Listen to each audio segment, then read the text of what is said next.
kaunti ya Kakamega ambapo mwanaume mmoja katika kijiji cha Mulomonye, eneo bunge la Lurambi, kaunti ya Kakamega, amewashangaza wengi baada ya kujitokeza na kudai kuwa yeye si binadamu wa kawaida bali ni Mungu aliyevaa mwili wa kibinadamu. Anasema alishuka kutoka mbinguni miaka 38 iliyopita kwa lengo la kuikomboa dunia, na zaidi ya hayo anadai hajawahi kwenda msalani licha ya kula na kunywa kila siku. Violet Auma alimtembelea Mungu wa Kakamega, ambaye tofauti na wengine waliowahi kudai kuwa Yesu, Yehova au manabii kutoka maeneo ya magharibi, ana kundi la vijana anaowaita malaika wake. Je, simulizi hii ni ufunuo wa kiroho au ishara ya changamoto ya kijamii na kisaikolojia? Tazama taarifa hii. Ni katika kijiji tulivu cha Mulomonye, eneo bunge la Lurambi, kaunti ya Kakamega.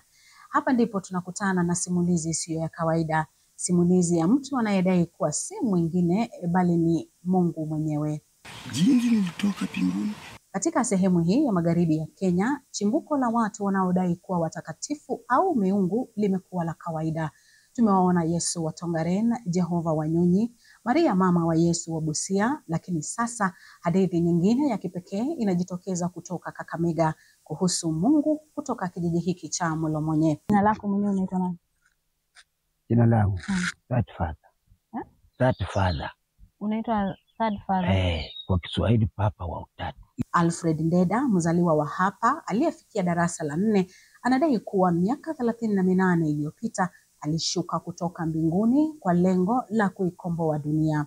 Kucha kwangu siku ya kuweka shetani motoni. Sasa ndio umekuja kumweka motoni? Ndio, nimemtawala moto iko amchaenda. Sasa anajenga nyumba anayoieleza kuwa mfano wa ile aliyoishi mbinguni. Machi 10 saa 7 ya mchana nilipotoka mbinguni. Kwenye boma lake mabango yenye jumbe tofauti yametundikwa kwenye miti, lakini la kushangaza zaidi, maombi hayaruhusiwi. Ndio, Mungu huyu anasema hakumbuki wakati wowote aliowahi kwenda msalani licha ya kula na kunywa kawaida. Tumefunika macho tunaomba Mungu. Na mimi niko mbinguni hawakula. Mbinguni hakuna choo, hakuna kula. Hii ni endurance.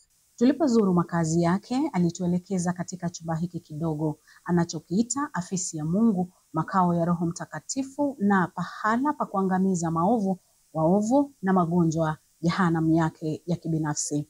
Kwa hofu nililazimika kuingia jehanamu yake. Ndio kwa ofisi kangu kwa kuandikia agano la 3 linalohusika na usafi wa kimataifa. Hapa ndo jehanamu? Hii ndio jehanamu. Hapa jehanamu unachomea watu hapa? Hapa ndio dhambi zako zinasukuliwa na kurenew maisha yako. Tofauti na wengine wanaodai uungu wa magharibi ya Kenya, Mungu wa Kakamega ana malaika wake, vijana wachanga. Si huwa tunaomba si ati huwa tuombi. Anaongea tu peke yake tu, anasema anajibu watu maombi kulingana vile umemuomba. Yaani Mungu ananifunza tu mambo mengi. Amekufunza nini?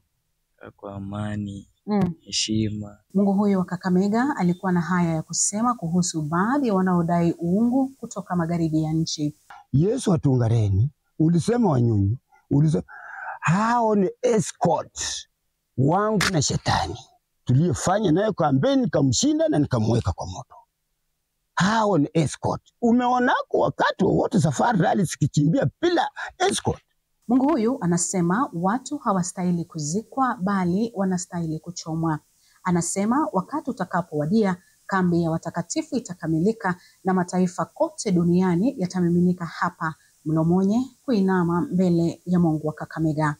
Unajua sala ya kuu Papa wetu aliye mbinguni, ufalme wako ushuke hapa duniani. Mimi sasa ndio nashukisha ufalme wa mbinguni. Violet Auma, TV 47. Shukran.